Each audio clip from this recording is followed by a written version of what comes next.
참빛교회 수요 말씀 묵상의 시간 함께 하신 여러분들 주님의 이름으로 환영합니다. 우리 계속해서 예수님의 이적에 대해서 우리 함께 나누고 있습니다.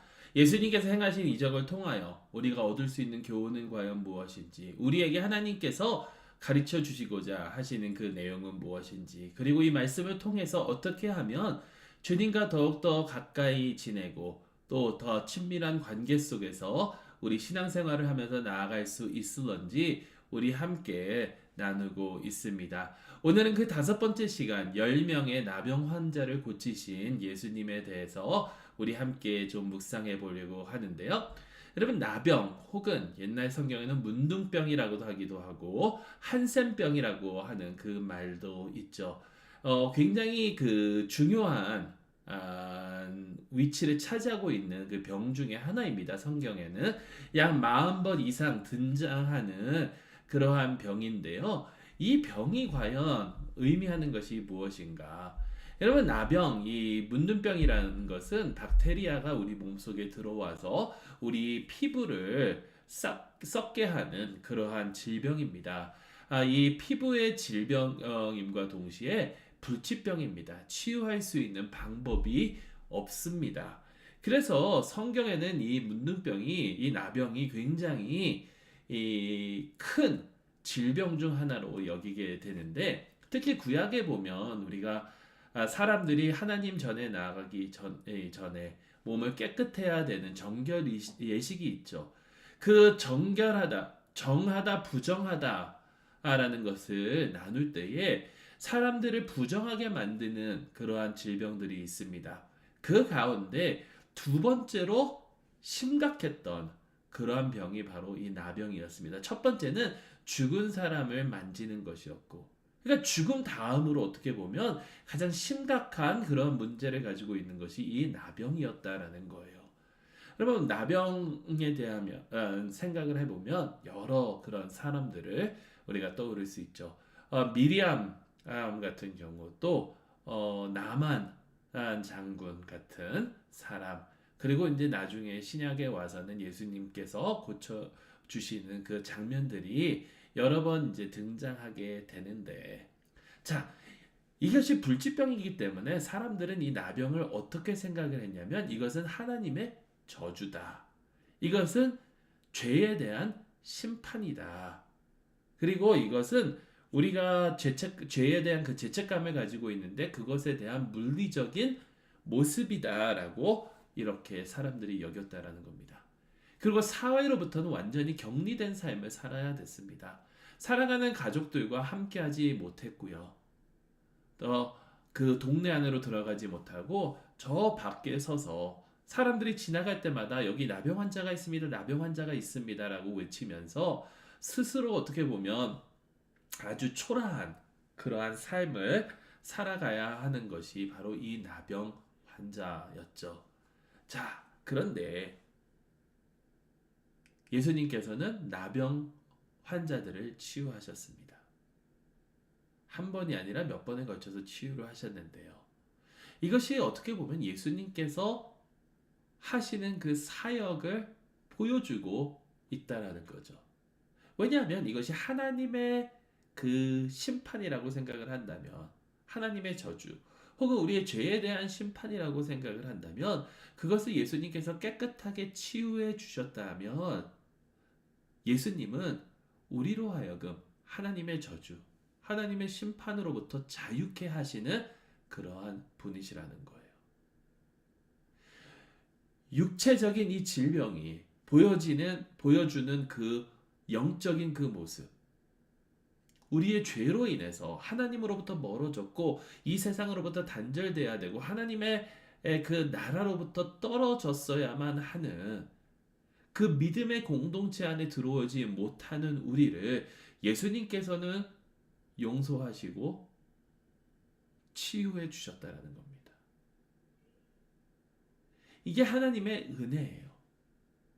여러분, 우리가 하나님 앞에 나아갈 수 있는 그 이유는 우리가 잘나서가 절대로 아닙니다. 계속해서 지금 우리가 봐왔지만 지난 몇 시간 동안 예수님의 이적을 통해서 보여지는 그 하나님의 모습은, 예수님의 모습은 또 우리에게 가르쳐주는 그 모습은 무엇이냐면 우리가 스스로 하나님 앞에 나아갈 수 없고 오직 예수 그리스도의 그 구속 사역으로 말미암아 우리가 깨끗한 치유함을 받을 때에 하나님께서 우리를 긍휼히 여겨 주셔서 우리에게 은혜를 베풀어 주시고 우리를 치유해 주셨을 때에 그제서야 하나님의 그 공동체 안으로 하나님의 가족 안으로 우리는 들어갈 수 있다라는 거예요. 자, 그러기 위해서 예수님께서 우리를 치유해 주셨는데요. 10명의 그 나병 환자를 치유해 주셨을 때에 놀라운 일이 하나 일어납니다. 자, 누가복음 우리 함께 보실 텐데요. 누가복음 17장 11절에서 19절 말씀 제가 잠시 한번 읽어드리도록 하겠습니다. 예수께서 예루살렘으로 가실 때에 사마리아와 갈릴리 사이로 지나가시다가 한 마을에 들어가시니 나병 환자 10명이 예수를 만나 멀리 서서 소리를 높여 이르되 예수 선생님이여 우리를 불쌍히 여기소서 하거늘 보시고 이르시되 가서 제사장들에게 너희 몸을 보이라 하셨더니 그들이 가다가 깨끗함을 받은지라.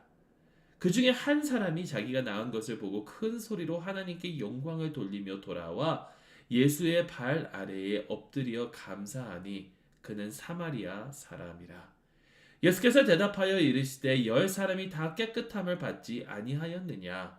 그 9은 어디 있느냐? 이 이방인 외에는 하나님께 영광을 돌리러 돌아온 자가 없느냐 하시고 그에게 이르시되 일어나 가라 내 믿음이 너를 구원하였느니라 하시더라. 자, 10명이 예수님께 긍휼을 불쌍히 여겨달라고 외쳤는데 예수님께서 제사장에게 가서 내 몸을 보이라. 왜냐하면 치유함을 받으면 제사장이 이제 몸을 검사를 하고 다시 이제 가족으로 돌아가도 좋다라는 것을 판결할 수 있거든요. 그래서 제사장들에게 가는 도중에 깨끗함을 얻습니다. 치유함을 받습니다. 그런데 오직 한 명만 사마리아인 이 한 명만 하나님께 영광을 돌리고 주님께 감사하러 왔다라는 거예요. 치유함을 받았는데 여러분 상상을 해보세요. 새로운 생명을 부여받은 것입니다. 사회로부터 단절되고 가족으로부터 멀리 격리되고 그렇게 버림받은 삶을 살 수밖에 없는 자들을 예수님께서 치유해 주셔서 다시금 사회에 들어가서 살 수 있는 그 새 생명을 부여받았는데 그럼에도 불구하고 나머지 9은 어디 갔는지 우리는 모른다라는 거예요. 오직 한 명만 주님께 감사드리러 왔다라는 거죠. 근데 여러분 여기서 중요한 것을 우리가 생각을 해봐야 되는데 이것을 우리 삶에 어떻게 적용시킬까? 이것을 통해서 우리에게 주시는 그 말씀은 무엇인가? 감사드려야 된다? 네, 맞습니다. 당연히 감사드려야죠. 그런데 우리는 이 말씀을 보면서 그 9명, 감사드리지 않은 그 9명을 탓할 때가 많아요. 욕할 때가 많아요. 근데 여러분 잘 생각을 해보세요. 이것을 우리의 삶에 적용을 하면 어떤 생각이 드냐면 우리는 마땅히 하나님의 그 은혜를 받고 하나님의 축복을 받았을 때에 과연 10번 중 한 번이라도 하나님께 감사를 드리고 있는지 나는 저 한 명처럼 될 거야 이것을 생각하시기 전에 내 삶 가운데 하나님께 드려야 되는 그 감사의 조건 10가지 가운데 단 한 번이라도 하나님께 감사를 드리고는 있는지를 생각해 봐야 된다는 거예요. 나는 저 9명이 아니야가 아니라 여러분 우리의 삶 가운데 얼마나 내가 하나님께 감사드리지 못하고 살아갈 때가 많은지를 생각해 봐야 한다는 겁니다. 사랑하는 성도 여러분, 주님께서 우리에게 새 생명을 주셨는데 그 생명의 목적은 바로 감사입니다. 감사. 내가 열심히 해서 내가 잘해서 내가 하나님 말씀대로 살아서 하나님의 은혜를 받는 것이 아니라 내가 치유함을 받았기 때문에 내가 새 생명을 받았기 때문에 주님께 감사하며 나아가야 한다. 우리의 삶은 감사의 삶이 되어야 될 줄로 믿습니다.